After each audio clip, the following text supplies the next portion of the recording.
I like to write things down. In fact, I encourage everybody I work with, and I advise and coach, to do the same thing. Because writing things down helps create clarity in your thinking. Otherwise, these thoughts are just ideas floating in your mind, they mean nothing. So I have a diary in which I write down what I'm doing, where I'm supposed to be, and who I'm meeting with. I have a workbook in which I write down everything in my meetings. I write down who's doing what I'm supposed to be doing. I take notes, action points, etc., etc. So that's my ongoing work book. I have a journal in which I write down thoughts and ideas. Not every day, but I kind of write down how I'm getting on with my goals, my ambitions, what I should be doing more of, ideas for what I should do next. So that's a great thing to check in on yourself.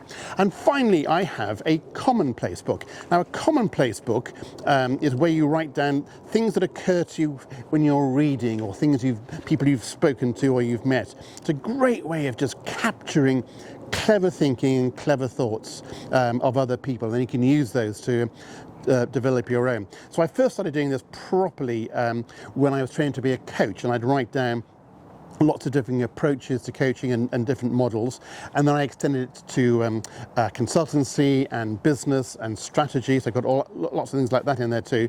But most of the time I just write down ideas from when I'm reading, both fiction and non-fiction. There's always something which I kind of think, oh, that's interesting.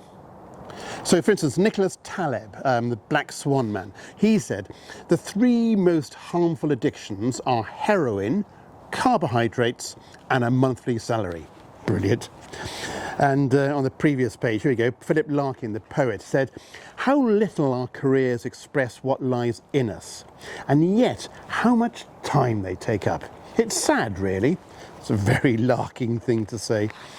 And what about William James, the father of modern psychiatry and brother of the author Henry? He said, the art of being wise is the art of knowing what to overlook.